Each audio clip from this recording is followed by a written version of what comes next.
Obrigado, bom dia a todos. Opa, que bom dia ótimo, né? Esse friozinho.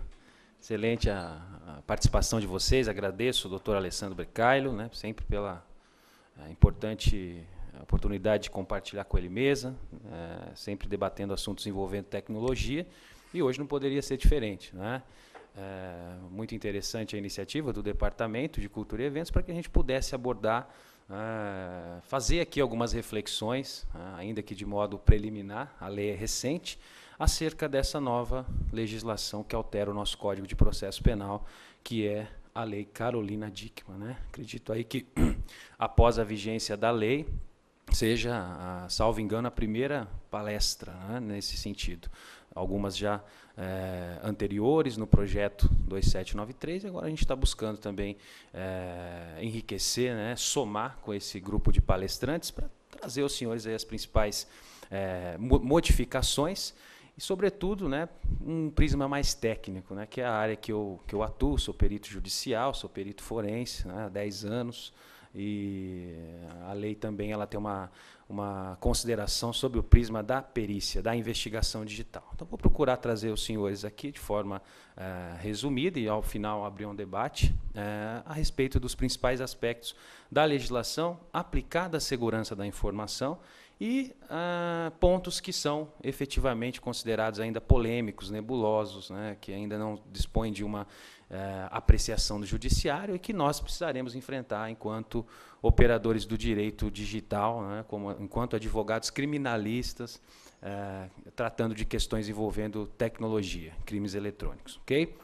Todos nós sabemos, a Lei é 12737, de 2012, eu vou tecer algumas considerações sobre ela, mas antes a gente vai falar um pouco sobre segurança da informação, né? Por que nós estamos tratando legalmente, protegendo legalmente ativos de informação? Porque existe a segurança da informação, não é? Todos nós conhecemos, a segurança da informação ela está intimamente relacionada com o direito digital. A segurança da informação ela tem um objetivo, ela tem um escopo, que é proteger a disponibilidade, a confidencialidade e a integridade da informação, né? Ou seja, a informação ela tem que estar disponível somente a quem dela deva ter acesso, confidencialidade, a informação ela tem que estar disponível, disponibilidade, e a informação ela tem que estar íntegra, ou seja, é preciso garantir que essa informação não tenha sido alterada, editada, apagada, por quem não tem autorização, ou mesmo por quem tem autorização e assim abusa da sua confiança. Não é? Segurança é um estado no qual nós estamos livres de perigos e incertezas. Hoje a segurança ela visa proteger toda a informação. Informação é aquele dado, aquele conjunto de dados, de expressão, que possui valor econômico. Nós sabemos que na sociedade da informação, nós estamos vivenciando uma sociedade da informação, né? Nós tínhamos uma sociedade agrícola, onde o modelo de capital era a terra, passamos para uma sociedade industrial, onde o modelo era o capital, o dinheiro, e agora nós estamos aí, todos nós conhecemos, quem milita na área do direito digital, que nós estamos vivenciando uma sociedade chamada sociedade da informação, onde o modelo de riqueza é a informação, onde a informação gera bens, a informação gera comodidade, a informação proporciona o desenvolvimento de um Estado enquanto nação. E é justamente nesse aspecto que incide a segurança da informação. Tudo que atente contra a informação gera relevância jurídica, porque a informação passa a ter relevância econômica. Esse é um cenário que nós já experimentamos lá fora, né? Nos Estados Unidos, eu tenho uma legislação de 1980 que já fazia a punição dos crimes eletrônicos, a Computer Fraud Act. O Reino Unido, desde 1990, tem leis de crimes eletrônicos. E agora, né, nós temos aqui na América Latina, nós temos o Chile, né, temos a Argentina, vários países aqui que já contavam com leis específicas para proteger a informação, a privacidade, os dispositivos, e o Brasil, então, ingressa nesse cenário, ainda que atrasado, de forma atrasada, mas já se preocupando com essas informações hoje, né, dando mais, não só dando credibilidade, mas se preocupando em proteger esse modelo da sociedade, que é a informação. A segurança ela protege vários ativos. Quando eu falo de segurança da informação, eu estou protegendo ativos intangíveis. Ativos intangíveis são aqueles que eu não posso tocar, mas que possuem uma imensa relevância econômica.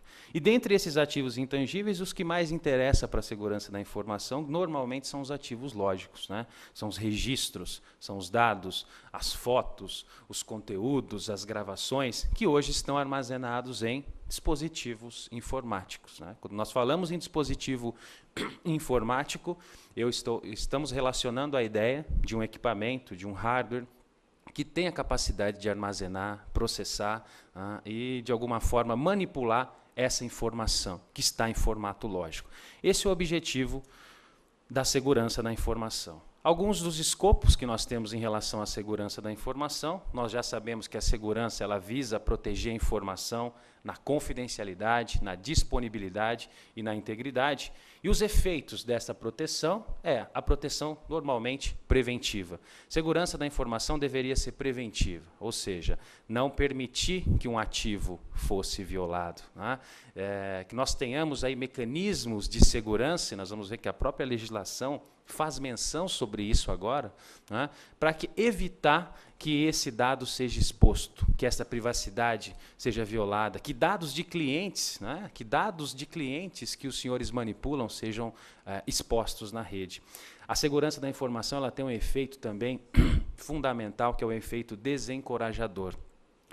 Nós sabemos que segurança da informação ela tem também esse papel de desencorajar a ação de um criminoso digital. Qualquer plano de conformidade em segurança da informação, política de segurança, elas são concebidas lá no âmbito da empresa para que, de alguma forma, aquele agente que pretendesse atentar contra os dados ou copiar informações quando é desligado da empresa ou praticar qualquer conduta em relação às informações da empresa, que ele não pratique aquela conduta, considerando os inúmeros mecanismos de segurança que a empresa, sim, adota e divulga que adota, né? Faz a propaganda daqueles mecanismos que ela contém. A segurança da informação ela tem uma função limitadora, detectora. Graças à segurança da informação, senhores, eu consigo identificar que um ativo foi violado, que um site foi invadido, que um computador teve o seu acesso prejudicado, teve dados apagados. A segurança da informação ela é elemento fundamental para que essas leis de crimes eletrônicos elas possam ter aplicabilidade prática. De nada adianta uma lei de crimes eletrônicos se uma vítima invadida não implementava lá o mecanismo de login, não registrava o que acontecia com o seu ativo. E aí, como que nós vamos lidar com essa questão? Chega lá um perito, chega para uma análise, uma investigação policial, e nós não temos massa crítica para fazer uma análise, para entender o que aconteceu e, principalmente, para apurar a autoria. Por isso, a segurança da informação ela é fundamental. Segurança da informação, às vezes, nem sempre ela é preventiva, né? Às vezes ela é reativa, ela tem essa função reativa, ou seja, reagir a um incidente, né? E o advogado que lida com o direito digital está sempre lidando com times de resposta a incidentes. Normalmente são aquelas pessoas dentro da empresa que estão incumbidas de detectar esse incidente, né? Fazer o primeiro atendimento e, de certa forma, corrigir, né? Nós sabemos hoje o custo que as empresas têm por ficarem offline, o custo do downtime, né? Quanto que uma empresa paga, uma empresa que hoje tem lá um serviço, um SLA, né? Um acordo de nível de serviço, quanto que ela vai pagar se ela ficar fora do ar 2, 3 horas por conta de uma ação de um criminoso digital? Segurança justamente tem essa função também de trazer esse ativo, esse dispositivo, novamente a sua disponibilidade, a sua operação e assim por diante. E, principalmente, a segurança da informação ela tem um papel na função recuperadora. E quando eu falo de função recuperadora, eu estou me relacionando com o jurídico. É nesse momento que, restabelecido o serviço, coletadas as evidências, analisadas as evidências, comprovada a materialidade do incidente, apurada a autoria, é que eu vou me relacionar com um jurídico especializado. Para quê? Para buscar não só a apuração, mas a responsabilização daqueles agentes que prejudicaram o meu ativo informático. Vejam só quantas funções a segurança desempenha e, principalmente, né, a relação da segurança da informação com o direito. E a relação da segurança da informação com o direito digital não para simplesmente nessas funções. Cada vez mais, como nós podemos visualizar, eu tenho legislações e regulamentos que vêm obrigando as empresas a, de certo modo, implementar mecanismos de segurança, a tratarem minimamente com zelo os dados dos clientes, sob pena de serem responsabilizados. Nós temos um número imenso de regulamentações em relação a tratamento de dados. Não só leis, mas tem boas práticas, tem o PCI para aqueles que lidam com dados de cartão de crédito, que é uma boa prática exigida no mercado para que você manipule dados pessoais, dentre outras regras que nós temos para fazer com que o empresário, fazer com que as pessoas que manipulam dados investam minimamente em segurança da informação. Investir em segurança da informação não é colocar um firewall, não é colocar um antivírus, é ter uma equipe de resposta a incidentes, é ter uma equipe de investigação e é ter um jurídico especializado que conheça minimamente esses termos técnicos para que possa exercer aquela função recuperadora. As leis têm surgido, mas será que essas leis são efetivas? Essas são as questões que eu coloco aí aos senhores e às senhoras. Será que elas vão conseguir melhorar a segurança das organizações? Elas podem evitar os crimes digitais? Precisamos mesmo de novas leis? São questões que sempre foram formuladas antes e após a edição da lei Carolina Dickmann. Será que nós precisamos mesmo de leis específicas para crimes eletrônicos? Como será que essas leis foram feitas? Será que essas leis consideraram a advocacia? Será que essas leis consideraram técnicos? Será que a nossa bancada tecnológica no Congresso Nacional realmente é uma bancada de especialistas? Nós temos aí algumas questões que podem ser levantadas. Essa lei, a Lei Carolina Dickmann, ela vai ser efetiva?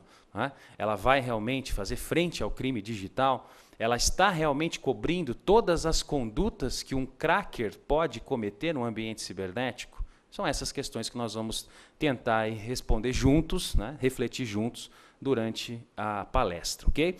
Basicamente, uma empresa hoje, qualquer instituição que manipule dados ou simplesmente que lide com tecnologia, hoje é impossível numa sociedade da informação você não ter uma empresa que lida com dados e informações sigilosas, balanços contábeis, planos, estratégias de marketing, ela tem uma política de segurança da informação.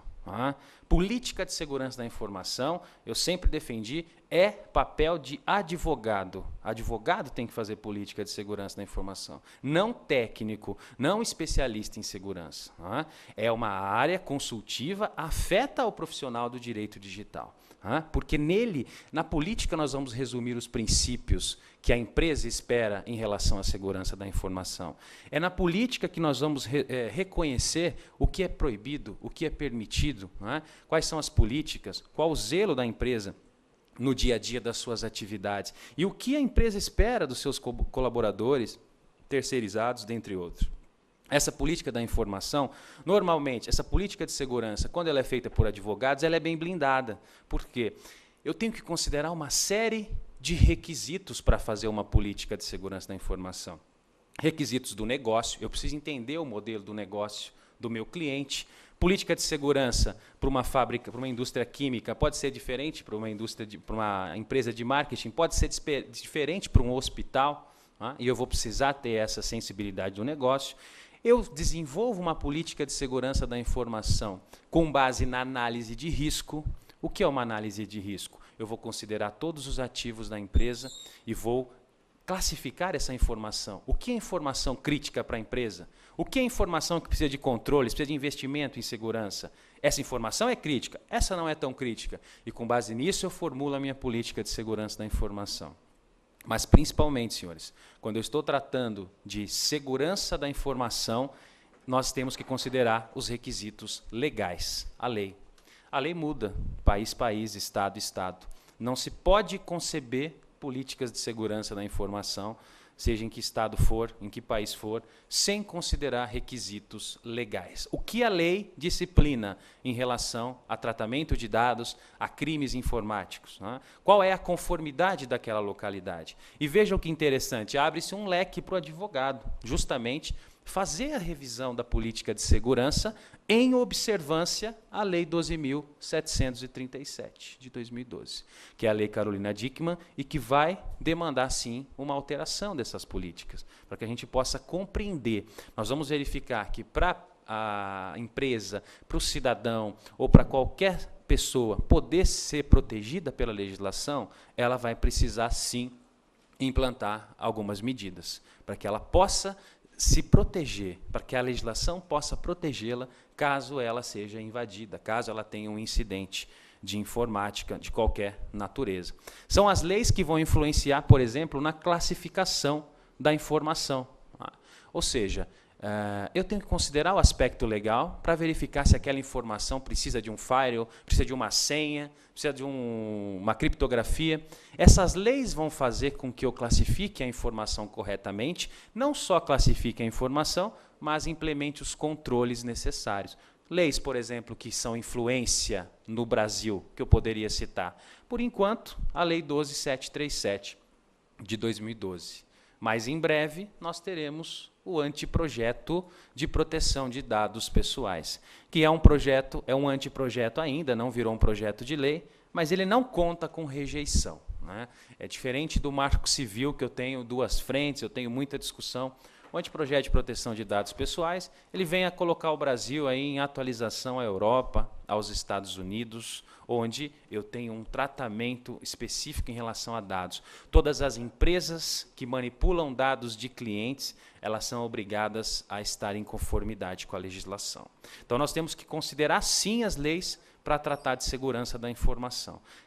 Considerando as leis para tratar de segurança da informação, eu vou ter a certeza que eu estou protegido pela legislação e que eu tenho material para uma análise, para apurar eventual autoria, para apurar a materialidade de um incidente que a empresa possa ser vitimada, não é? Essa questão de que a internet é um mundo autorregulamentado, né, que muito se discutiu no começo dos debates em relação ao direito digital. Uma das características do direito digital que tenta regulamentar as relações humanas no ambiente informático, né? Essa é uma definição interessante do direito digital, é uma ciência que considera outros ramos do direito e que busca regulamentar, pacificar as relações ocorridas no ambiente cibernético. Uma das principais características desse direito era a autorregulamentação. E isso acaba por cair por terra, né? Nós já verificamos que não existe a possibilidade de pensar numa autorregulamentação como única e suficiente a fazer frente às transgressões, às violações sociais no mundo cibernético. O Tim Berners-Lee, né, o fundador da internet, ele mesmo já consignou, tem uma frase dele aqui, né, foi sugerido que não necessitamos de legislação sobre a internet, pois até hoje não temos legislação e ela não teria feito falta. É bobagem, porque tínhamos liberdade no passado, mas as ameaças explícitas e reais a esta liberdade surgiram apenas recentemente. Então, isso mostra que positivar direito digital e crime eletrônico não é, de todo, uma conduta não correta, não acertada. Nós temos o mundo todo que já positiva a respeito, quer alterando o Código Penal, como a Itália, por exemplo, né, que alterou o Código Penal, fez prever lá vários delitos, equiparou a invasão de dispositivo informático à invasão de domicílio, no artigo 515, como outros países que têm lei específica. Portugal, a Lei 109 de 2011, salvo engano, a legislação que faz frente ao crime eletrônico nesse país. Então, é uma realidade a criação de normas, sobretudo em relação aos números envolvendo crimes eletrônicos no Brasil, né? Os senhores são bombardeados de números envolvendo crimes eletrônicos. Eu não vou nem considerar os relatórios do Centro de Estudo e Resposta a Tratamento de Incidentes, do CERT. Muitas pessoas utilizam aqueles dados para justificar a necessidade de leis de crimes eletrônicos, mas são dados envolvendo incidentes de segurança, não são dados envolvendo crimes eletrônicos. Mas nós temos vários dados, né? Segundo a FEBRABAN, 1,6 bi de perdas financeiras com o crime eletrônico no ano passado. Desse 1,6 bi, 930 milhões são bancos, instituições financeiras. Segundo a Symantec, também um relatório da Symantec, 16 bilhões no Brasil de fraudes eletrônicas. Nós temos dados envolvendo aí 20 mil processos de crimes eletrônicos já em andamentos no Brasil, sem lei específica, amparados por uma legislação da era do rádio, Código Penal de 1940, uma legislação da era do rádio. Nós temos aí um aumento de 57% dos crimes contra menores na internet em 2012, pornografia infantil. Dados da Polícia Federal comparando que o crime eletrônico hoje rende mais financeiramente do que o tráfico de drogas no Brasil. Isso vem crescendo proporcionalmente à inclusão digital. Nós temos aí 93 milhões de usuários, aí de 70 milhões de usuários de internet, os laptops vão ultrapassar os desktops, já ultrapassaram os desktops, vamos ter um laptop por pessoa em 2017. Nós temos vários dados aí de crescimento, esse dilúvio informacional, todos estão na sociedade da informação, e a parcela criminosa também vê aí uma grande oportunidade de lucrar. O Brasil é um dos principais países, segundo ou terceiro país vítima de crimes eletrônicos, que mais recebe ataques de crimes eletrônicos. São relatórios e dados todos recentes envolvendo crimes eletrônicos. 102 crimes por semana, são dados da HP, dentre outros dados que a gente poderia aqui ficar citando aos senhores, são dados de pesquisas, de fontes confiáveis, que demonstram que nós sim somos aí referências e um dos primeiros países aí quando falamos em ataques de crimes eletrônicos, vítimas mesmo. Temos também muitos atacantes, mas também nos colocamos numa situação de vulnerabilidade no mundo. Somos muito alvo de crimes eletrônicos, crimes cibernéticos das mais variadas características. Um exemplo clássico, uma notícia veiculada há um tempo atrás, hacker é indiciado por divulgar na web dados de clientes da Telefônica. Foi um caso bem conhecido, uma falha no site, que permitia lá que um hacker com um pouquinho mais de conhecimento técnico, ele colocasse lá um ponto e vírgula, uma aspa simples, conseguisse descobrir a string de conexão com o banco de dados, e com base nessa string ele disparava instruções ao banco e conseguia levantar os dados de clientes. Essa pessoa fez uma prova de conceito e divulgou também no seu site, e foi para a mídia, ou seja, mandou e-mail para o Estadão, para a Folha, um caso que ficou bem conhecido aí na sociedade, principalmente aqui na capital, porque eram dados aí de milhões de pessoas que eram clientes da telefonia. A grande questão foi enquadrar criminalmente este sujeito. As delegacias tentavam, de certa forma, fazer com que ele respondesse nos termos da legislação existente, o que não era fácil. Quais foram aí as teses ventiladas, quais foram os tipos que se buscou no nosso Código Penal para fazer o enquadramento desse sujeito? Buscou-se lá o artigo 153, os crimes da inviolabilidade dos segredos, a divulgar a alguém sem justa causa conteúdo de documento particular ou de correspondência confidencial, de que é destinatário ou detentor e cuja divulgação possa produzir dano a outrem, divulgação indevida. Poderíamos enquadrar esse cidadão aí? Primeiramente, a gente grifou aqui alguns itens que demonstravam que era uma analogia forçada, era um enquadramento forçoso, nesse caso envolvendo uma invasão e coleta de informações. Primeiro, ele divulgou, o tipo pune o verbo divulgar, e ele tinha feito uma revelação, não divulgado. Esse dado não era público, era um dado privado. Eu já eliminaria este núcleo, este verbo. Depois, a divulgação tem que ser sem justa causa. E a advocacia de defesa simplesmente explorou a tese. Ora, é sem justa causa divulgar à sociedade que milhões de usuários estão vulneráveis no banco de dados da empresa de telefonia? Eu acredito que existe uma justa causa para esta divulgação. A ineficiência da empresa em proteger esse dispositivo informático que armazena esses dados. E a advocacia logrou êxito nessa classificação. Terceiro núcleo lá que eu cito aos senhores, essa divulgação desta informação, a pessoa que o faz deve ser destinatário ou detentor da informação. E aí vamos enquadrar no caso do hacker. Destinatário ele não era da informação, ponto. Detentor também não, porque em nenhum momento ele copiou a informação para o seu computador. Ele tão somente disparava uma instrução que a exibia e divulgou uma prova de conceito. E essa divulgação que produzisse dano a outrem. Até aí tudo bem, né? A empresa de telefonia, tendo essa informação divulgada, ela sofreria o dano mais grave de ser reparado, que é o que nós chamamos de dano reputacional. Né? Para nós que lidamos com segurança da informação, esse dano ele merece uma reparação à altura, porque é um dano difícil de ser reparado. Né? Então, eu já eliminaria a divulgação de segredo, né? Que era o tipo que se tentava enquadrar. E aí tentavam se enquadrar pelo furto, né? Subtrair para si ou para outra em coisa alheia móvel. Até hoje nós utilizamos o furto. Né? Nós vamos ver que a Lei Carolina Dickmann ela não resolve este problema específico, né? Da cópia indevida de informações. E a tese, a advocacia de defesa, logicamente, vai explorar que subtrair. Como assim subtrair? A coisa, os dados, nunca saíram da esfera de disponibilidade da telefônica. Não. E nós sabemos que isso é condição para que haja a consumação, a subsunção ao crime de furto. E, principalmente, coisa alheia móvel, né? Aquela velha discussão. Os senhores aqui que trabalham na área de direito digital já sabem que essa discussão vem lá de 98, 99, se eu posso equiparar dados a coisa. Né? Logicamente que hoje nós já temos jurisprudência a respeito. Se eu posso furtar a energia elétrica e ser preso, punido pelo meu gato lá na net, né? Pelo meu gato lá na telefônica que eu faço, no meu Azebox, da mesma forma, se eu furto dados, softwares, eu também posso ser responsabilizado.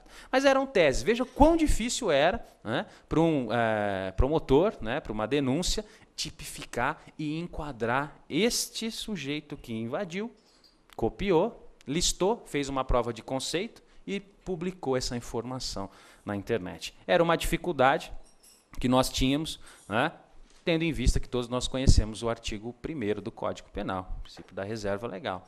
E, logicamente, que não era possível fazer com que este criminoso respondesse. Né? Lógico, passavam, lógico, nós temos algumas condenações, mas na grande maioria a gente tinha uma lacuna mesmo. Né? Quando nós falamos em crimes informáticos, né, todos nós conhecemos os crimes informáticos puros e os crimes informáticos mistos. Alguns mudam, derivam essa expressão, mas, em síntese, crimes informáticos mistos, a informática é o meio para a prática de velhos crimes. Né? Calúnia é calúnia, difamação é difamação, injúria é injúria, né? Ameaça é ameaça. A informática é o meio para a prática de velhos, é um novo meio para a prática de velhos crimes. E nos crimes puros, a informática não é o meio tão somente. Nos crimes digitais puros, a informática é o bem ofendido. E é nesse aspecto que eu tinha, efetivamente, uma grande lacuna no Código Penal. Quando a informática não é simplesmente o meio para a prática de crimes, mas quando a informática é o bem agredido. Dados, informações, dispositivos são violados. Tentava-se aí vários enquadramentos, né? CLT, né? Dispensa de um colaborador, a justa causa lá do 482, o Código Civil, o Código Penal, a Lei 9983 de 2000, né, ao contrário do que se coloca, a Lei Dickmann não é a primeira lei que dispõe sobre tipos de crimes informáticos. Nós temos uma lei, a 9983 de 2000, que instituiu o peculato informático, logicamente um crime próprio, né, atinente ao funcionário público, obrigado, mas que já fazia essa previsão de crimes informáticos. Nós tínhamos a Lei 9296 de 96, né? Era muito interessante, né? Nós verificávamos algumas aberrações. O cidadão invadia um site e era punido, sentenciado por interceptação telemática. Né? Poxa, se você ouvisse qualquer perito, qualquer técnico, né, com conhecimento mediano, você ia ver que era uma grande de uma injustiça. O cidadão invadia o IP, copiava informações e condenado, interceptação de dados. Não existe interceptação de dados. Interceptar é interceptar, invadir é invadir, fabricar é fabricar, modificar é modificar, são termos técnicos. Não é? Infelizmente, o judiciário está amadurecendo também. O judiciário é o princípio da inafastabilidade, tem que julgar. Mas será que julga com conhecimento? Por isso ele tem a perícia à sua disposição, para poder auxiliar nesses casos técnicos. Eu tinha a lei de propriedade intelectual, que é importante nós referendarmos aqui, senhores, 9279, né? A Lei 9279 ela traz o crime de concorrência desleal. O crime de concorrência desleal ele era utilizado, por exemplo, para enquadrar aquele sujeito que modificava lá, fazia um redirect da página oficial para uma página falsa, para aquele sujeito que quando colocava o nome da empresa, ele colocava um link patrocinado do concorrente e usava a palavra-chave, o nome da empresa. quando você digitasse empresa A, palavra-chave para a empresa B. Né? Para aquele sujeito que fazia um deface no seu site, ou seja, removia o seu site do ar, pichava o seu site, muito se enquadrou no artigo 195 da Lei de Propriedade Intelectual. Percebam o malabarismo que nós fazíamos a poder dar uma resposta penal, criminal, a essas pessoas, né, os baderneiros virtuais, que, em verdade, buscam aí lucro, buscam o prejuízo alheio através da tecnologia da informação. Lá nós temos, desde 2000, a Lei 9983, mas era uma lei aí que não se expandia ao particular, mas ela já punia aquele funcionário que é autorizado, aquele funcionário que tem confiança do titular do ativo, do dispositivo da informação, e punia também aquele funcionário que não tinha confiança, que não era autorizado. Logicamente, quem recebia uma carga punitiva maior? O funcionário que tinha confiança. Né? Então, o funcionário do departamento de trânsito que apaga os meus pontos. Funcionário do serviço de proteção de crédito que limpa as minhas negativações. São alguns exemplos que nós colocamos. Esse funcionário que tem a senha lá do sistema da prefeitura e que limpa uma autuação, etc. Ele poderia ser responsabilizado nos termos do artigo 313-A. A inserção de dados falsos em sistema de informação. Não só pela conduta ativa, comissiva, mas pela conduta omissiva, pela conduta passiva. Se aquele funcionário é um profissional de segurança da informação e, de certo modo, ele negligenciou com o seu ativo, facilitou, permitiu que terceiros alterassem dados nos bancos de dados da administração pública, ele também poderia ser responsabilizado. Né? Uma pena considerada alta até, né? Uma reclusão de 2 a 12 anos e multa. Logicamente, aquele funcionário que foi bisbilhotar, aquele colaborador que não tinha autorização e, de certo modo, alterou dados ou programas, né, sem autorização, ele também recebia uma pena, detenção de 3 meses a 2 anos, nesse caso, sendo cabível aí o sursis também. Né? Ele já se enquadraria, o que é diferentemente daquele funcionário que tinha a confiança. Desde 2000, os funcionários públicos já estavam atentos a essa legislação. Né? Enfim, faltava-se aí uma punição específica para alguns crimes puros de informática, onde a informática é o bem ofendido. Né? E nada como um casuísmo, nada como um caso polêmico envolvendo uma pessoa pública para que esse projeto desemperrasse. Né? Todos nós conhecemos aqui, todos nós que nos interessamos por direito digital, por crimes eletrônicos, nós conhecíamos e sabíamos que existia um projeto de lei emperrado no Congresso há 12 anos, mais de 12 anos, né? Que era o projeto de lei chamado Projeto de Lei Azeredo. Na verdade, não era o projeto do Azeredo, né? Era o PL 84 de 99, proposto lá em 99 pelo deputado Luiz Piau e Lino, que foi evoluindo. Era um projeto realmente com muitos tipos, com dupla interpretação, poderia aí dar margem aí a entendimentos nocivos à sociedade. Esse projeto ele evoluiu, tramitou, diversas audiências públicas sobre esse projeto, tive a oportunidade de participar no Congresso de algumas audiências públicas.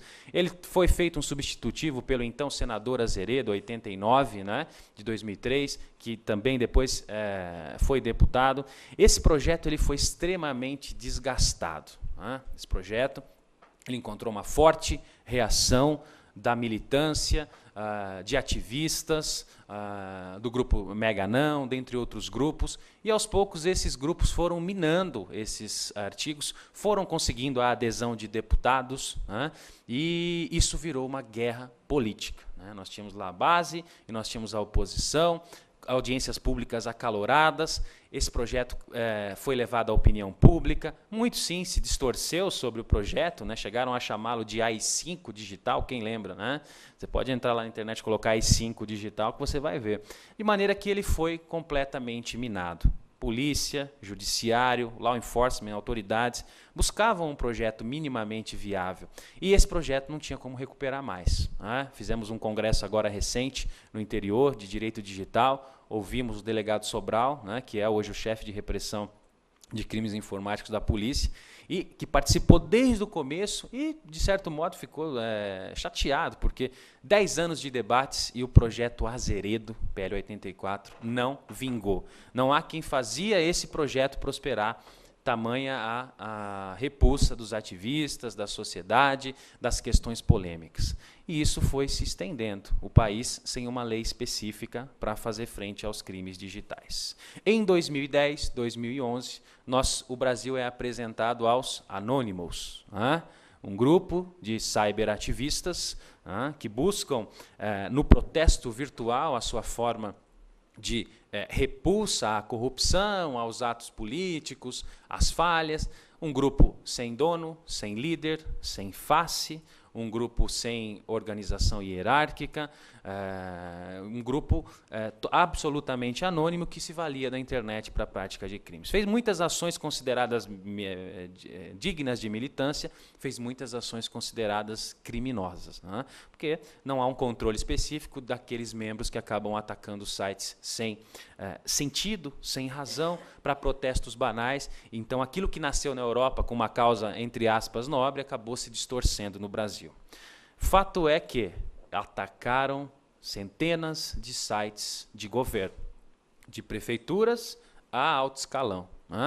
Nós tivemos aí ANAC, dentre outros sites que foram pichados, destruídos. Dados expostos de presidente, dados expostos de ministros.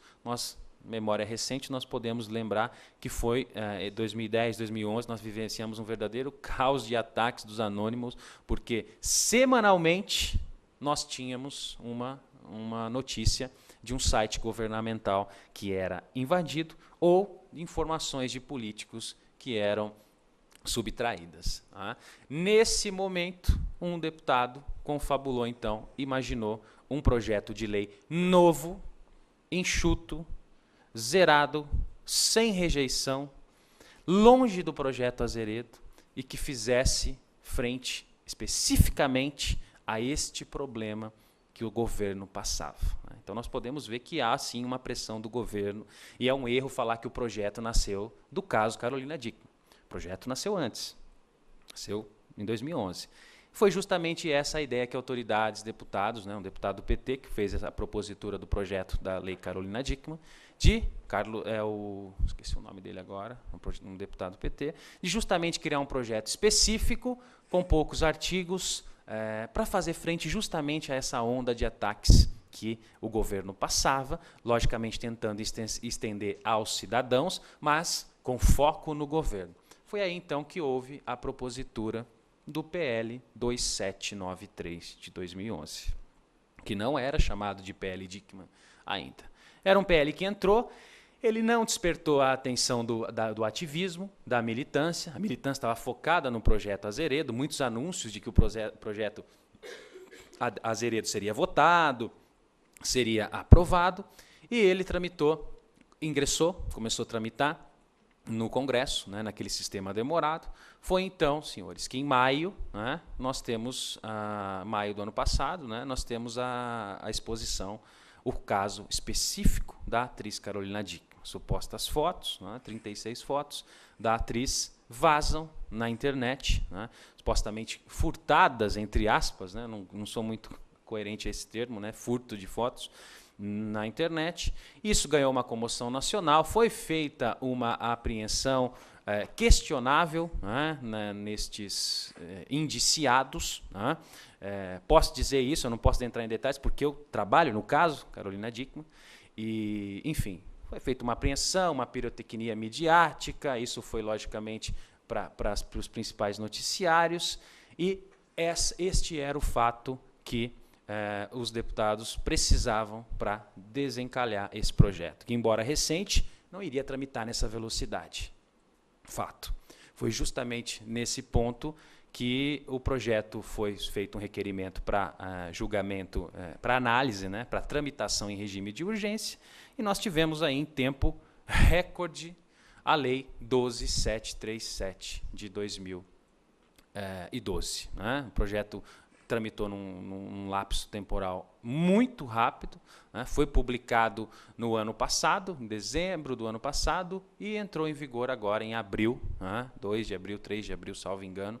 Nós estamos já na vigência da Lei 12737 de 2012, que nós já conhecemos, objeto da palestra, Lei Carolina Dickmann. né, que, na verdade, foi muito agilizado por este casuísmo. Né? Nós temos, com certeza, os senhores têm aí centenas, dezenas de casos semanais no escritório idênticos ao dela, né? Mas foi preciso um caso específico para que se movimentasse o legislativo. E o que esse projeto traz? O que essa lei traz? A lei é mínima. Né? Nós temos um projeto, justamente para não despertar a ação do ativismo, minimizou-se ali os tipos para trazer especificamente a repreensão aos ataques que vivenciavam. Nós temos basicamente 3 artigos na lei Carolina Dickmann. Todos alteram, sim, o Decreto-Lei 2848. Todos alteram o Código Penal. O Brasil alterou, então, o seu Código Penal. Nós temos 3 tipos penais. Na verdade, nós temos um tipo penal novo e 2 alterações de tipos penais já existentes. Okay? Tipo penal novo, invasão de dispositivo informático, que eu apresento aos senhores e às senhoras aí na tela. Né? É o artigo 154-A. E nós temos alterações de tipos existentes. Interrupção de serviço telefônico, né, ou de utilidade pública, artigo 266 do Código Penal, que é alterado para fazer prever e para fazer constar que a interrupção a ativos telemáticos também pode ser punida. E nós temos a alteração do artigo 298 do Código Penal, que é a falsificação de documento particular. O que a lei Dickmann faz? Equipara o documento particular, o cartão de crédito ou débito, ao documento particular, para fins de poder fazer frente a esse crime crescente de clonagem de plásticos de cartão. Né? A lei tem falhas, tem pontos omissos, tem contradições? Com certeza. Né? Nós não estaríamos aqui se essa lei não tivesse diversos pontos contraditórios. Fruto de uma bancada que não é de tecnologia de verdade, de um casuísmo envolvendo uma global e de um trâmite legislativo absolutamente ágil, que não considerou nenhuma audiência pública, técnicos, especialistas e assim por diante. Primeiro tipo que nós temos, já fazendo uma análise da Lei Carolina Dickmann em si, né, propriamente, é o artigo 154-A. Invadir dispositivo informático alheio, conectado ou não à rede de computadores, mediante violação indevida de mecanismo de segurança e com o fim de obter, adulterar ou destruir dados ou informações sem autorização expressa ou tácita do titular do dispositivo, ou instalar vulnerabilidade para obter vantagem ilícita. Pena, detenção de 3 meses a 1 ano, ou seja, suspensão condicional do processo, pena mínima 1 ano, né? Ou, se for condenado, sursi também suspensão condicional da pena. Não adiantou muito. Considerando na França eu tenho 25 anos de pena, né, para crimes equiparados a esse, 31 mil euros de multa, né? Realmente as penas aqui não são inibidoras. Né? Nós paramos para pensar, né, esses criminosos digitais, nós temos aí, normalmente, esse perfil dessa pessoa. Hoje o criminoso digital ele é muito menos técnico do que há 10 anos, 15 anos atrás, ele é muito mais criativo. Né? Ele lesa ali no estelionato, no ardil, não conhece muito tecnologia, não, usa ferramentas prontas, também tendo consciência de 2 fatores que o motivam a praticar crimes eletrônicos. O primeiro fator é anonimato. Né? Não existe anonimato na internet. Olha que existe, hein? A gente pode questionar isso tecnicamente. Hoje nós temos proxy, VPN, Hide My Ass, outras ferramentas que eu posso usar aí, né? PGP, Tor, né? Dá um trabalho, sim, identificar esse usuário. E ele já age amparado por isso. Olha, não vão chegar até mim, não existe estrutura investigativa. 215 policiais federais no Brasil aptos a investigar crimes eletrônicos. Tá? E o segundo conforto ao criminoso digital? A lei branda. Se eu for identificado, olha lá, detenção de 3 meses a 1 ano. Eu sou primário, bons antecedentes, residência fixa, ocupação habitual. Com certeza eu não vou ser responsabilizado por isso. Né? Então nós tivemos aí casos, né, envolvendo até demonstrações de como paralisar os trens do metrô. Né? Recentemente, em um evento, né, foi feita essa exposição de uma palestra que iria ser feita. Né? Foi necessário aí a intervenção do governo, da polícia, para que a palestra não fosse realizada. Isso gera, certamente, ousadia, ela também é proporcionada em relação a esse tipo. Acaba de surgir com uma pena de estimulante dessa. Né? Invadir dispositivo informático alheio. O projeto foi proposto com a expressão devassar. Devassar. Uma devassa. Logicamente que isso não soaria bem aos ouvidos da sociedade. Então alteraram para invadir. O que nós precisamos saber? Invadir, romper, acessar à força. Tá? Forçadamente. Não pode ser um acesso que flui, não pode ser um acesso direto. É a necessidade da força. A invasão, ela necessariamente ela é forçosa, forçada. Dispositivo informático alheio. Já eliminamos qualquer possibilidade de invasão de dispositivo próprio. Né? A sociedade começa a conjecturar, e se eu destravar o meu tablet para fazer rodar, o meu iPhone para fazer rodar com outro operador? Eu estou invadindo o dispositivo, mas é próprio. Né?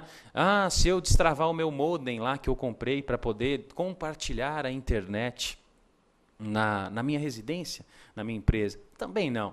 Dispositivo informático tem que ser alheio. O que é dispositivo informático?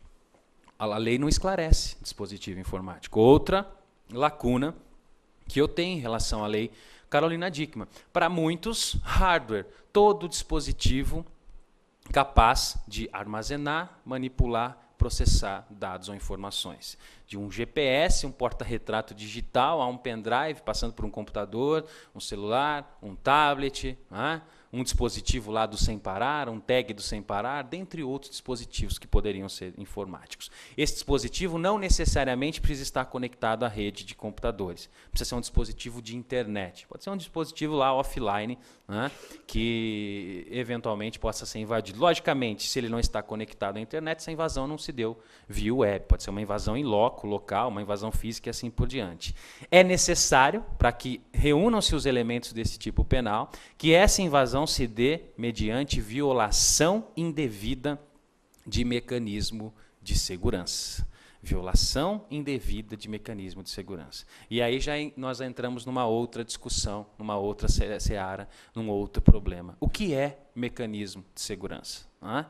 Muitas pessoas estão alardeando aí uma simples senha. Né? Uma simples senha é mecanismo de segurança. Será que uma simples senha é mecanismo de segurança? Uma questão que se coloca. E se aquele software é pirata da máquina invadida? Né? Ou se ele tem senha, mas não atualiza o sistema operacional dele há 3 anos, e o sistema operacional dele está cheio de falhas que já foram publicadas pelo fabricante, mas ele assumiu o risco de rodar serviços em um sistema operacional desprotegido. Quem vai apurar isso? A perícia. Será que uma mera senha pode ser considerada um mecanismo de segurança? Olha, eu tenho senha para acessar o sistema operacional. Aí o cidadão retira a HD fisicamente e monta ela como slave e acessa o conteúdo. Qual o mecanismo de segurança que foi rompido? Nenhum. Então eu reluto a essa tese muito simplista de que uma mera senha vai ser considerada mecanismo de segurança. Vamos ter que observar o caso concreto. Para a polícia, ora, mecanismo de segurança é uma mera senha, sim. Ora, se o cidadão tem uma garrucha velha lá, né, de 1500, para fazer a sua segurança pessoal, é a segurança que ele tem. Ele não precisa estar atualizado com o que há de segurança, mas adotar um mecanismo de segurança. Compreendo também dessa forma. Né? Eu não posso exigir do cidadão, para que ele seja protegido pela legislação, a top segurança, mas ele tem que considerar mecanismos mínimos de segurança já praticáveis pela comunidade. Isso é fato. Quem vai poder constatar isso? A perícia. Essa é uma outra questão nebulosa que nós teremos os primeiros julgados em breve em relação a isso. Esta invasão, qualquer invasão pode ser considerada criminosa? Não, nós temos que verificar que essa invasão ela tem que ter uma finalidade, um fim, de obter, adulterar, destruir dados ou informações, ou instalar vulnerabilidade para obter vantagem ilícita. Então, aquele cidadão que invade para testar a segurança de um sistema, em tese, não poderá ser criminalizado. A finalidade dele não era criminosa. Aquele cidadão, né, que, de certa forma, procede com um teste de segurança em determinado sistema, estando assim autorizado, ele tem o consentimento do titular do dispositivo. Também não será responsabilizado, porque a lei exige, para que haja conduta criminosa, que a invasão se dê sem autorização expressa ou tácita do titular do dispositivo. Vamos fazer um parênteses aqui. Sem autorização expressa, ótimo. Eu não te dei autorização para você tentar invadir meu banco de dados. Eu não te dei autorização para você tentar invadir meu site. Eu nem te conheço. Por que você fica testando o meu site? Ótimo, autorização expressa. Agora, o que seria a ausência de uma autorização tácita? Tentaram fechar e não se preocuparam em relação a essa questão. O que nós imaginamos numa autorização tácita? Um cracker ou um hacker manda um e-mail ou comunica à empresa de que vai testar os sistemas dele. Vai tentar invadir, vai testar, vai fazer um pen test no banco de dados, no sistema da empresa. E a empresa nada faz, permanece em silêncio. Nós estaríamos diante de uma autorização tácita. Essa seria a regra. Então, nós não podemos permanecer em silêncio diante dessas situações, e isso tem que ser orientado às empresas. Nós já verificamos situações assim. Estou fazendo um pentest, estou testando a sua aplicação, mas nem te conheço. Né? Que situação é essa? Se eu contrato uma empresa para um teste de segurança, é uma situação. Estou fazendo um pentest, contrato, foge ao escopo do crime. Não há subsunção à conduta ao crime, considerando que há autorização. Mas como é que ficam as questões sem autorização tácita? E mais um detalhe, senhores. Sem autorização tácita ou expressa do titular do dispositivo. Quem tem que ser vítima aqui, segundo a lei Carolina Dickmann? É o titular do dispositivo. Pergunto, e o titular da informação? Que armazena, que processa essa informação em um dispositivo que não lhe pertence. Todos nós aqui armazenamos e manipulamos informação de alguma forma em um dispositivo que não é nosso. Quem usa Gmail aqui? Né? O servidor do Google é seu? Né? E assim por diante. E-mails, FTP. Nós sempre processamos informação, na grande maioria das vezes, em dispositivos que não são necessariamente nossos. Um grande exemplo, a computação na nuvem. Nós estamos cada vez mais utilizando recursos de terceiros para processar nossas informações. Quem será vítima nesses casos? O titular do dispositivo tem legitimidade ou o titular dos dados? No nosso entender, o titular dos dados também tem legitimidade. Mero entendimento. Por quê? Nós não temos uma disposição expressa da legislação. Se o titular do dispositivo, que ao menos tem legitimidade, por que não o titular da própria informação? Infelizmente, uma lei a toque de caixa, em regime de urgência, que não considerou hoje o estágio da nossa sociedade, que é manipular informações em sites de terceiros, cloud computing, computação na nuvem e assim por diante. Vejam só quantas questões que nós colocamos em um único tipo penal. Né? E, além disso, o objetivo de instalar vulnerabilidades, uma questão que foi muito criticada na comunidade de segurança da informação. Invadir com o objetivo de instalar vulnerabilidade. Vulnerabilidade se instala? Né? Pelo amor, né? Uma vulnerabilidade é uma deficiência, uma falha que pode ser explorada. O que você pode fazer é um programa, uma ameaça que cria uma vulnerabilidade, né? Ou que explora uma vulnerabilidade. Mas instalar a vulnerabilidade deve ter uma vulnerabilidade 2.0. Você baixa lá, next, next, next, e instala. Né? Foi uma questão extremamente péssima em termos de redação, né, de um tipo. Faltou ouvir técnico para esse aspecto. Bastaria dizer ali, né, com o fim de destruir dados, alterar, obter informações, pronto, ou obter uma vantagem ilícita de qualquer natureza. Não precisaria necessariamente tratar da vulnerabilidade. Se eu estou invadido, com certeza, senhores, eu já estou explorando uma vulnerabilidade pré-existente. Eu não invado algo para criar vulnerabilidade. Pelo contrário, eu exploro a vulnerabilidade e assim eu consigo acesso ao sistema de terceiro. Pena, detenção de 3 meses a 1 ano, como eu citei aos senhores. E aí vem outra questão que causa arrepio à sociedade. Na mesma pena incorre quem produz, oferece, distribui, vende ou difunde dispositivo ou programa com o intuito de permitir a prática da conduta definida no caput. Né? O que a legislação fez? Copiou, entre aspas, a Convenção de Budapeste, de cybercrime. E ela pune não só aquele que invade, mas aquele que produz, oferece, disponibiliza dispositivo ou programa de computador com o intuito de permitir a prática definida no caput, com o intuito de permitir a invasão. Senhores, qualquer profissional de segurança da informação tem essas ferramentas no seu disco rígido. Divulga. É muito comum hoje você disponibilizar para download um backtrack, por exemplo, uma ferramenta que permite pen test, disponibilizar lá uma ferramenta para teste de intrusão, disponibilizar uma prova de conceito. Não necessariamente quem tem essas ferramentas ou difunde estão as empregando para más finalidades. Isso precisaria ser bem consignado. As pessoas podem estar utilizando isso para finalidades nobres, hardware de segurança, pentest, teste de intrusão. A lei não faz distinção. Aquele que disponibiliza um programa que, atestado por perícia ou um código, permite a invasão, ele também pode ser responsabilizado. Ah, não, mas ele tem que ter a finalidade criminosa. Sim, o senhor vai comprovar isso no inquérito, comparecendo à delegacia de polícia, né, se justificando, até o momento em que vão concluir que efetivamente a sua finalidade era nobre. Qual que é o nosso entendimento aplicado a esse parágrafo 1º? Que permite a conduta no caput, mas a conduta na sua inteireza, ou seja, invasão com objetivos ilícitos.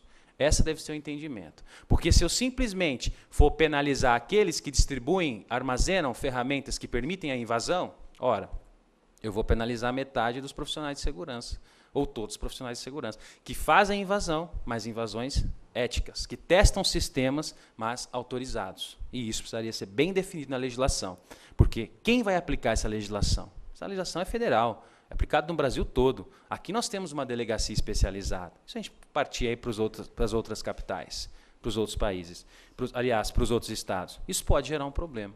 E, na própria invasão de dispositivo informático, o artigo 154A, justamente fazendo frente àquela questão que eu citei aos senhores, né, do momento em que os sites do governo estavam sendo invadidos pelo Anonymous, pelo LUSEC, fizeram prever ali uma disposição, aumentando, né, uma causa de aumento, né, no caso aí, de 1/3 à metade se o crime for cometido contra presidente da República, governadores e prefeitos, presidente do Supremo Tribunal Federal, presidente da Câmara dos Deputados, do Senado, da Assembleia, da Câmara Legislativa do Distrito Federal ou Câmara Municipal, ou dirigente máximo da administração direta. Percebam que não é nem todos os políticos, são só os presidentes, né, os líderes. Né? Uma lei direcionada a um caso concreto, fizeram constar expressamente essa disposição, esta agravante, né, no delito da invasão do dispositivo informático. Né?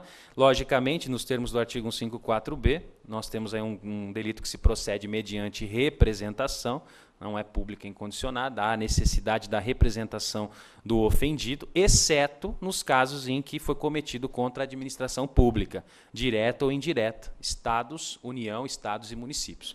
Nesses casos, a denunciação penal pública incondicionada. Essa é a disposição da lei Carolina Dickmann. Okay? Essa lei também, como eu disse aos senhores, ela altera o artigo 266 do Código Penal e cria o delito da interrupção ou perturbação de serviço telegráfico, telefônico, informático, telemático ou de informação de utilidade pública. Simplesmente acrescenta um parágrafo no artigo 266 do Código Penal que não se aplicava a determinados crimes eletrônicos. Como nós sabemos, nem todos os crimes eletrônicos são de invasão. Nós tínhamos também uma outra técnica de ataque que atentava contra a disponibilidade da informação, que é o chamado ataque de negação de serviço, que o Anonymous e o LUSEC usaram muito, e até hoje usam, disparando vários pacotes de várias máquinas para um alvo específico, fazendo com que esse alvo, esse site, esse serviço, pode ser um serviço público, pode ser um serviço essencial à sociedade, pode ser um serviço de hospital, fazendo com que esse serviço negasse mais requisições e saísse do ar. Isso é o ataque de negação de serviços, ou chamado DOS, Denial of Service. Várias máquinas recrutadas atacando um alvo, fazendo com que esse alvo caia, torne-se indisponível. Para fazer frente a esse ataque, os nossos legisladores alteraram o artigo 266, que agora tem a seguinte redação: interromper ou perturbar serviço telegráfico, radiotelegráfico ou telefônico, impedir ou dificultar-lhe o restabelecimento, detenção de 1 a 3 anos e multa. Então aqui nós já estamos diante de um caso que não contempla suspensão da pena. E aí ingressa o parágrafo 1º que nos interessa enquanto operadores aí do direito digital. Incorre na mesma pena quem interromper serviço telemático ou de informação de utilidade pública, ou impede ou dificulta-lhe o restabelecimento. Duas questões que o legislador passou reto aqui. Primeiro, só vai ser punido quem interromper um serviço telemático, ou seja, travar, tirar do ar, chamado takedown, derrubou, está fora o serviço, interrompeu. E nos casos da perturbação, como vai ficar? Aquele agente que está sendo perturbado, está sendo atacado, uma companhia de águas, uma companhia elétrica, né? Uma empresa de engenharia civil, sendo atacada, os serviços estão caindo, não foi interrompido, mas eles estão sendo perturbados, como faz menção ao caput. Se for um serviço telefônico, telegráfico ou radiotelegráfico, ótimo, crime. E se for um serviço informático, o legislador falhou mais uma vez, né? Na hora de acrescentar o parágrafo 1º, esqueceu de colocar o verbo perturbar, ou seja, aquele que perturba sistema informático alheio e não o retira do ar e não o interrompe definitivamente, mas causa lentidão, causa danos. Imagine o sistema do processo eletrônico, pronto, né? Para ficar. Vamos fazer uma analogia que nos interessa, né? O ESAGE. Alguém que está atacando o ESAGE e os senhores estão tentando peticionar. O sistema não está fora do ar ainda, não caiu, não está tela azul lá, não está tela branca fora do ar, mas está lá aquela tela branca carregando e não volta nunca. Está negando o serviço, indisponibilizando, prejudicando o prazo dos senhores, prejudicando o Tribunal de Justiça. Vai poder ser responsabilizado criminalmente?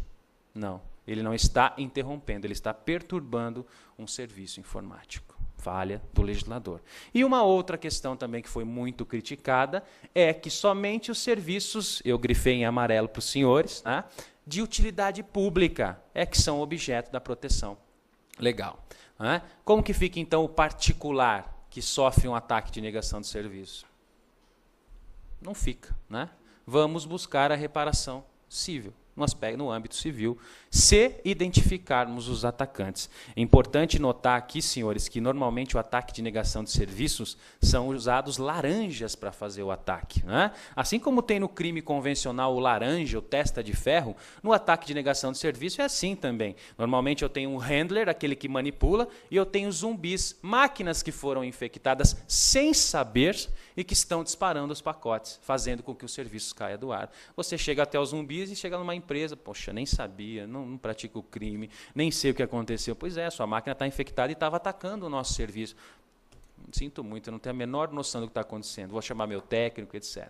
Como que fica a punição, né, desse que está executando involuntariamente um ataque de negação de serviço? São questões que os magistrados vão ter que enfrentar e vão precisar muito da contribuição da advocacia, dos peritos, para poder elucidar essas questões.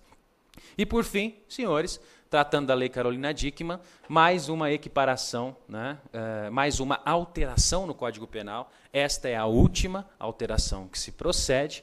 Nós temos lá o delito do artigo 298, a falsificação de cartão, falsificar no todo ou em parte documento particular ou alterar documento particular verdadeiro, pena de reclusão de 1 a 5 anos. Essa é uma pena já considerável. E o que a Lei Dickmann faz? Acrescenta um parágrafo único. Para fins do disposto no caput, equipara-se documento particular o cartão de débito ou crédito. E ainda tem a pretensão de anunciar de que agora sim vão fazer frente ao crime eletrônico. Agora sim, equiparando o documento particular ao cartão de crédito, nós vamos fazer frente ao crime eletrônico. Senhores, nós vamos fazer frente aos crimes eletrônicos? Comparando documento particular ao cartão de crédito? A grande maioria dos crimes eletrônicos envolvendo cartão, banco, não se dá por clonagem de cartão de crédito. Se dá por phishing, scam, pescaria de senhas. Você está sendo traído, né? Você foi protestado. Clique aqui para cadastrar sua nova senha. Velho golpe que nós já conhecemos. Olha lá, nós temos lá o Brasil, né? Originou 3% dos ataques de phishing de todo o mundo. Né? Nós temos aí as estatísticas. Quem perde dinheiro hoje com crime eletrônico, no crime eletrônico, perde através de phishing. Não é mito, né? É utópico querer fazer frente ao crime eletrônico equiparando o cartão de crédito ou débito ao documento particular. Como se todos os crimes envolvendo cartões, né, envolvendo transações financeiras, se dessem por clonagem de cartão. E essa questão aqui? Essa questão ainda está em branco. Né? Phishing, scam, pescaria de senha, estelionato, furto mediante fraude. Esses são os enquadramentos que eu tenho hoje, porque a lei não faz frente específica ao phishing scan, né? O phishing scan que nós conhecemos, a boa e velha pescaria de senhas que hoje se dá das mais diversas formas. É um crime menos técnico e mais criativo. Induz o usuário a baixar a aplicação, induz o usuário a clicar no sistema e assim por diante. Instalar vulnerabilidade, né? Eu já coloquei aos senhores, né? Não se instala vulnerabilidade. A ausência de um mecanismo de proteção ou falhas em um mecanismo de proteção existente são chamadas vulnerabilidades. Estou falando do manual da Módulo aqui de Security Officer, né? Estou buscando uma referência interessante. E a existência de vulnerabilidade por si só não causa prejuízo. Se alguém cria uma vulnerabilidade, mesmo assim, qual foi o prejuízo que a empresa teve dessa vulnerabilidade? São questões que se precisa colocar. Para aqueles que admitem que simplesmente a senha é mecanismo de segurança, eles precisam compreender aqui, ó, que vulnerabilidade é a ausência de mecanismo de segurança. Então imagine lá um caso de crime eletrônico, o juiz nomeia perito, e nós vamos lá e constatamos, né, que o usuário usava o Windows 95. Né? O Windows 95, pirata. O Windows 95 sem nenhum patch de segurança. E era um manancial de vírus. Será realmente que eu posso considerar que ele foi vítima do crime de invasão de dispositivo informático?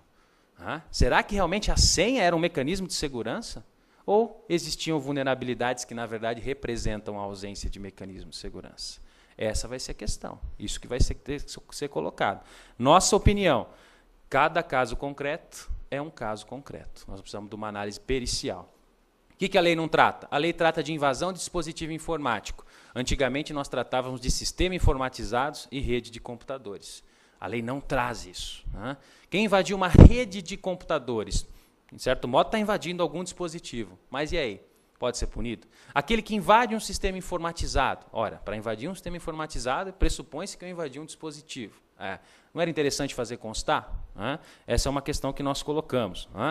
Quais são os objetos que podem ser considerados dispositivos informáticos para fins de invasão? Porta-retrato digital, GPS, um roteador wireless, redes sociais. Alguém invadiu meu Facebook. Posso enquadrá-lo no artigo 154A? O que os senhores acham? Olha a lacuna, né? A grande gama de crimes que ocorrem hoje de invasão de redes sociais, de ativos. Mas qual o dispositivo informático? Para a polícia, sim, podemos equiparar as redes sociais. Mas cadê a previsão expressa? Cadê o princípio da legalidade? São questões que vão orbitar. Como eu posso criar uma lei, em pleno 2012, que não contempla a invasão de redes sociais e só de dispositivos informáticos? Como saber se uma autorização de acesso a um dispositivo comprometido? Como que eu sei se aquele ativo tinha uma autorização ou não para acesso ou não? Se eu dou um simples select num banco de dados, eu posso considerar isso como obtenção de dados? Com a finalidade de obter dados? Obter dados significa o quê? Ter a posse? Não seria isso? E se o cidadão simplesmente lista o banco de dados no site? Diretamente, sem copiar. Ele pode ser punido? Posso considerar ele como uma pessoa que obteve os dados? Um paper num congresso. Alguém descobre uma falha de segurança numa empresa, num dispositivo, num produto, num software, faz um artigo para um congresso. Ele pode ser punido por invasão de dispositivo informático? Isso pode ser considerado vantagem ilícita? Nos Estados Unidos, doutor, nós temos casos de advogados que interrompem papers em congressos. Eu vi vários casos de feiras de segurança da informação. A pessoa recebe uma liminar antes lá, você está proibido de expor esse paper no congresso. Parameter temper e outras questões aqui, outras técnicas, SQL injection, né? Posso considerar isso como rompimento de segurança? O senhor tem um site que está inseguro. O que é inseguro? Foi feito com programação insegura. A pessoa que desenvolveu o seu site não tomou cuidados básicos na hora de fazer uma programação segura. Quando a pessoa coloca um ponto e vírgula lá, uma aspa simples, ou passa um parâmetro, ele consegue ver os bancos de dados. Pergunto, qual mecanismo de segurança foi rompido? Será que a perícia não vai atestar que seu site era inseguro? Porque as pessoas estão falando de lei Carolina Dickmann, invadiu meu celular, invadiu meu tablet. E um site, uma página na internet? São questões que se colocam. Um aplicativo de Facebook. O cidadão vai lá e voluntariamente clica e baixa um aplicativo de Facebook. Baixa um joguinho, um Angry Bird. Dentro daquele Angry Bird eu tenho um código malicioso que captura informações. Invasão de dispositivo informático? Não. Não houve uma conduta ativa. O próprio agente se colocou na condição de risco, baixou a aplicação e abriu as portas do seu computador. Permitiu o acesso sem problemas. Nós precisamos tomar cuidado, cada caso é um caso. Vejam quantas questões orbitam. Um exemplo, Essa é uma ferramenta que nós utilizamos lá para fazer pen test, teste de intrusão.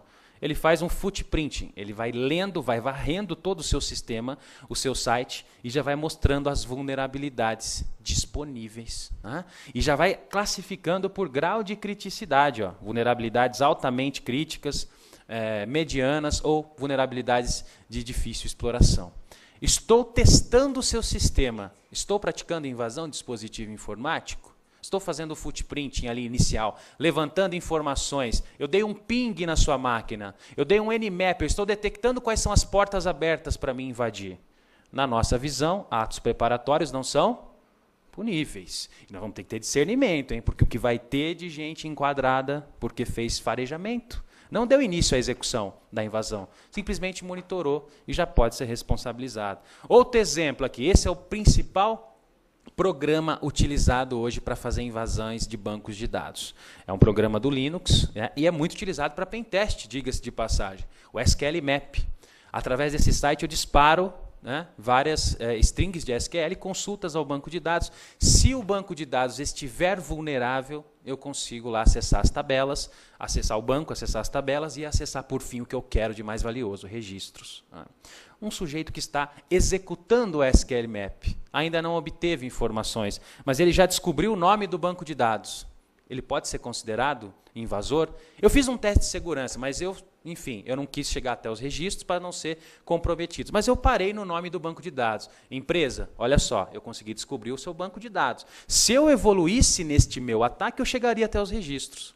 Só que eu parei, eu tive discernimento, eu mostrei o que dá para fazer. Posso ser punido? Obtive informação? Obtive uma informação, o nome do banco de dados.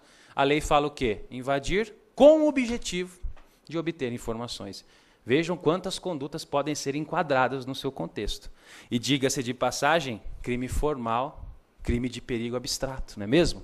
Não é necessário, senhores, é bom consignar isso, não é necessário que o agente obtenha a informação. Não é necessário que ele altere a informação, que ele destrua a informação. Não é necessário que ele efetivamente consiga instalar uma vulnerabilidade.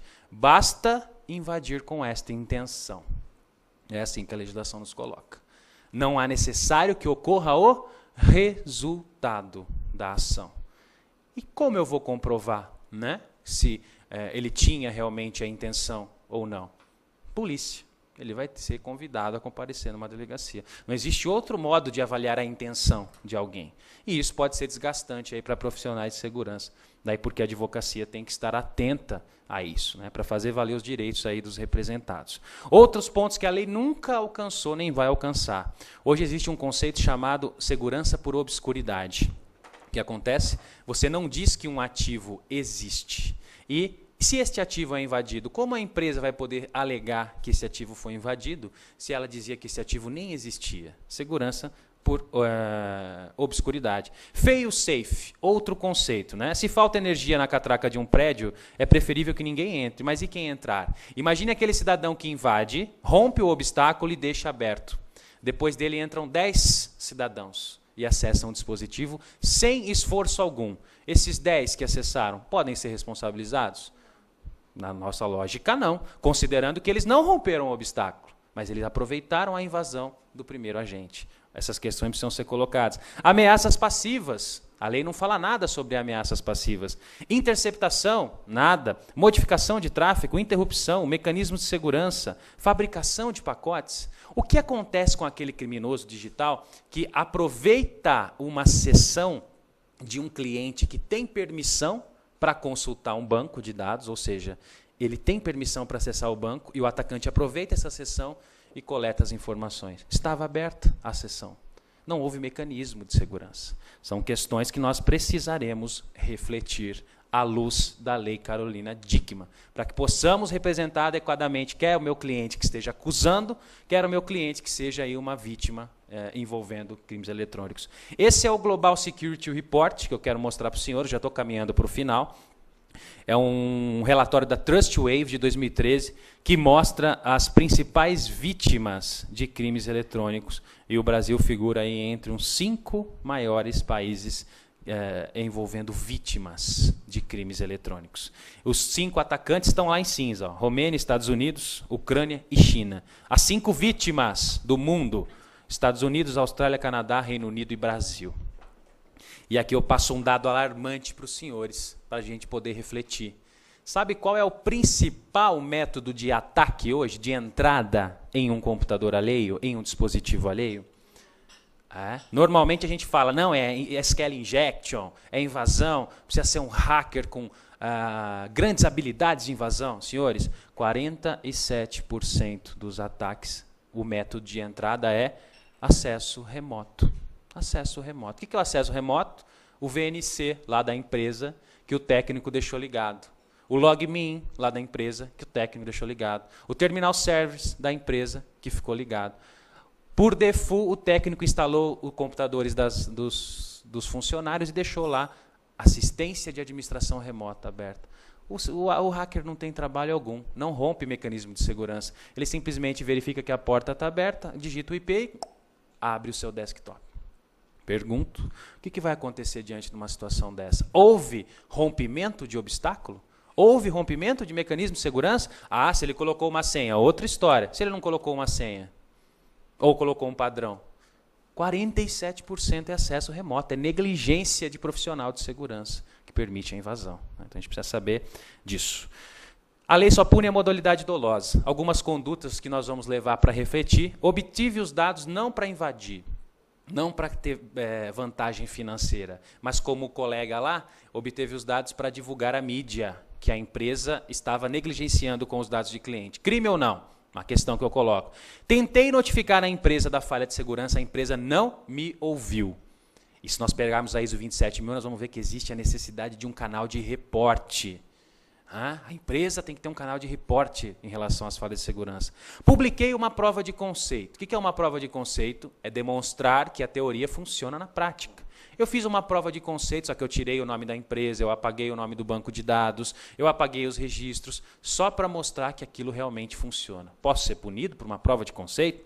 Invadir um banco de dados público. Imagina aquele cidadão, normalmente faz isso, protesto, invade o banco de dados de notícias. São públicas já, né? E ele vai lá e cria uma nova notícia, ou altera uma notícia existente. Ele invadiu, rompeu o mecanismo de segurança, mas essa informação já era pública, né? Qual o crime que ele vai responder? Pesquisas para demonstrar vulnerabilidade. Eu fiz uma pesquisa num site, sim, não fui autorizado, mas eu não quero vantagem financeira. Eu só quis mostrar que realmente esse produto estava vulnerável e poderia prejudicar consumidores e clientes. Posso ser punido? São as questões que nós colocamos.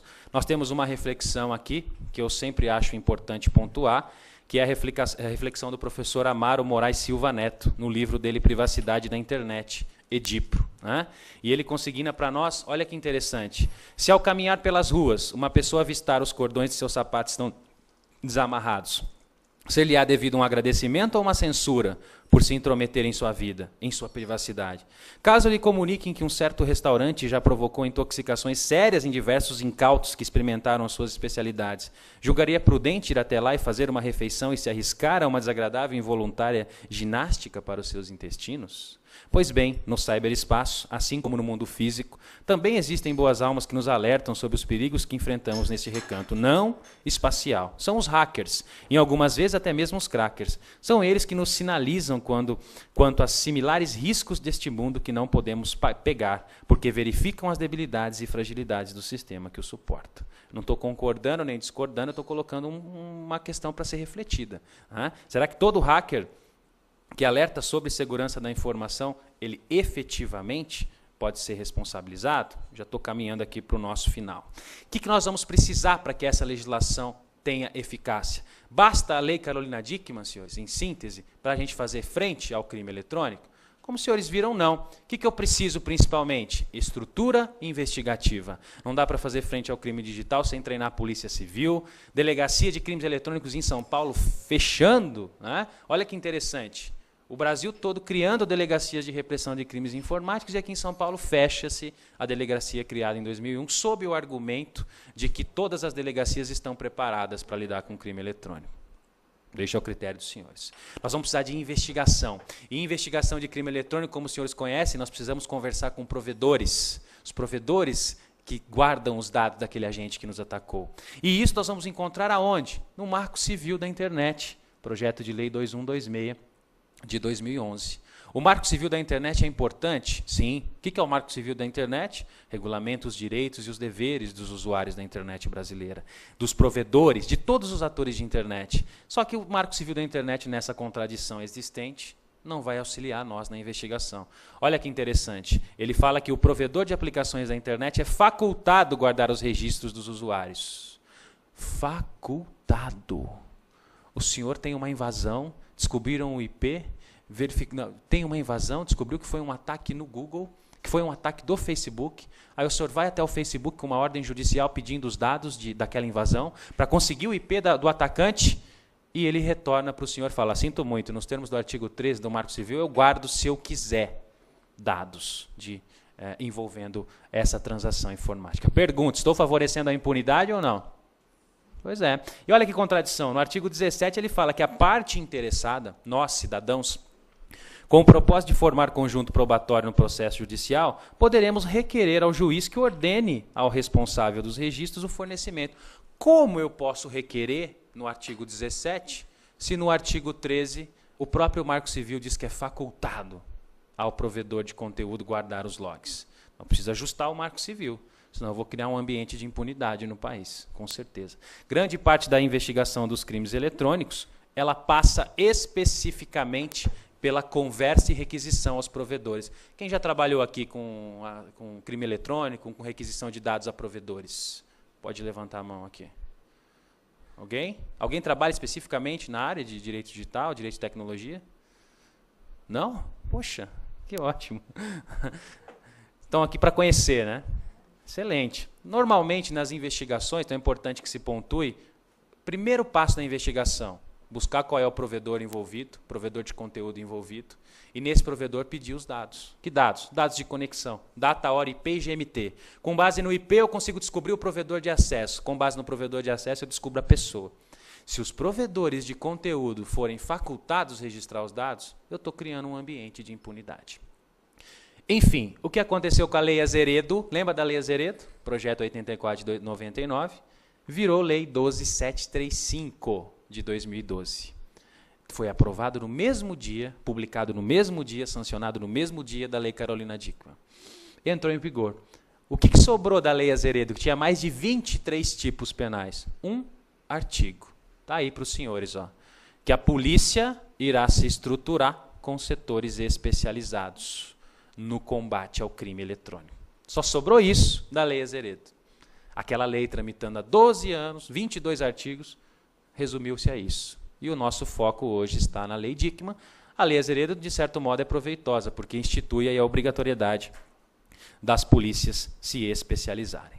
Em perspectivas finais, eu tentei passar aos senhores aqui um resumo em apertada síntese do que nos espera em relação à Lei Carolina Dickmann, né? É importante dizer que a lei especificamente não vai fazer frente ao crime eletrônico, nós não vamos reduzir crime eletrônico porque existe a lei, por várias questões, ausência de tipo, ausência de estrutura investigativa, penas brandas, efetivamente, penas brandas, não são inibitórias. Né? Hoje nós temos que pensar em humanização, as pessoas não são ativos que podem ser programados, as pessoas são ativos que têm sentimentos, emoções, vontades, são ativos que são educados. De nada adianta uma lei se eu não tenho educação digital. Se as empresas e seus colaboradores continuam se colocando em situação de risco. Né? O que nós aprendemos aqui? Que nós podemos sair com uma lição aqui. Eu tenho que colocar mecanismo de segurança no meu ativo. Porque se eu não coloco o mecanismo de segurança, alguém acessa, não há crime. Fato atípico. Um exemplo, a internet wireless, lá da sua empresa, aberta, alguém invade. Você vai procurar a delegacia, fato atípico. Cadê o mecanismo de segurança? Onde houve a violação? Então nós precisamos aprender com humanização, educação, prevenção. É fundamental a partir de agora, os senhores que vão aí iniciar advogando na área de direito digital ou já assessoram as empresas, que esse profissional de segurança ele seja responsabilizado por um eventual ato ilícito. É importante que o mesmo tenha documentação que delimite claramente quais são suas funções, atribuições e responsabilidades na empresa. Esse profissional de segurança, empresa de segurança que lida com dados, ele pode ser facilmente confundido com um atacante. Então, eu preciso revisar os meus contratos. Contrato de pentest, contrato de teste de intrusão, contrato de qualquer natureza envolvendo segurança da informação, para que eu não possa ser confundido e tenha um dissabor, uma dor de cabeça ou um aborrecimento. Né? E principalmente ética. Né? Não é nem tudo que a lei não prevê, eu posso praticar. Existem condutas que são aí consideradas não éticas, né? Como, por exemplo, testar um sistema de alguém sem autorização. Né? Olha, por que está testando especificamente esse sistema? Seria aí a possibilidade de ser contratado para esse teste. Essas são as questões que nós colocamos. Né? A necessidade especificamente de você ter humanização, prevenção e ética a partir de agora para lidar com segurança, no tratamento dos dados pessoais, pois isso pode aí resultar de uma responsabilização. Devido processo legal, é isso que nós temos que buscar. Né? Hoje nós temos várias situações como buyout. O que é o buyout? O próprio funcionário traz o dispositivo dele para trabalhar na empresa. Imagine essa situação. Né? O funcionário usa o notebook dele na empresa, com autorização da empresa. Um belo dia, este notebook é invadido. A empresa é titular das informações, o funcionário, titular do dispositivo. Quem vai ser responsabilizado? Né? Cloud Computing. Eu tenho também hoje serviços nas nuvens. Meus dados estão no provedor X e eu fui invadido. Qual a minha relação jurídica em relação a esse provedor de responsabilidade civil?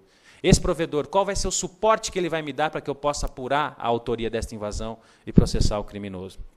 E, fundamental, né, senhores, inafastabilidade do judiciário. O judiciário está aí. Desde o dia 3 de abril, o judiciário está apto e não pode se eximir de julgar casos envolvendo invasão de dispositivos informáticos. E isso vai demandar o quê? Profissionais de segurança articulados que possam contribuir aí para a informação real das autoridades, gerando consciência, maturidade e, principalmente, evitando, né, que inocentes sejam condenados injustamente ou que criminosos permaneçam impunes. Nós verificamos que a lei ela dá uma margem à dupla interpretação, é uma legislação com termos polêmicos, cinzentos, e que a jurisprudência, no seu caminhar, é que vai dar vai tentar pacificar, vai tentar estabelecer o entendimento em relação a essa legislação. O que nós esperamos enquanto advogados é extremo bom senso das autoridades. Extremo bom senso para saber discernir efetivamente um crime eletrônico de uma conduta trivial. Esse é o desafio da Lei Carolina Dickmann. Né? O desafio está só começando e vai passar necessariamente pelo estudo, pela revisão e pela contribuição que a advocacia tem a dar para o judiciário no entendimento e na evolução da maturidade em relação a esse tema. Agradeço muito a oportunidade, doutor Alessandro, a todos vocês, pela oportunidade de poder passar, ainda que resumidamente, algumas informações sobre a Lei Carolina Dickmann, né, a Lei 12737. Deixo aí aos senhores o nosso Facebook, né, o Twitter também, à disposição para qualquer esclarecimento, e aqui também fico à disposição para os debates, para as considerações e para as questões. Obrigado pela atenção, pessoal, e até a próxima.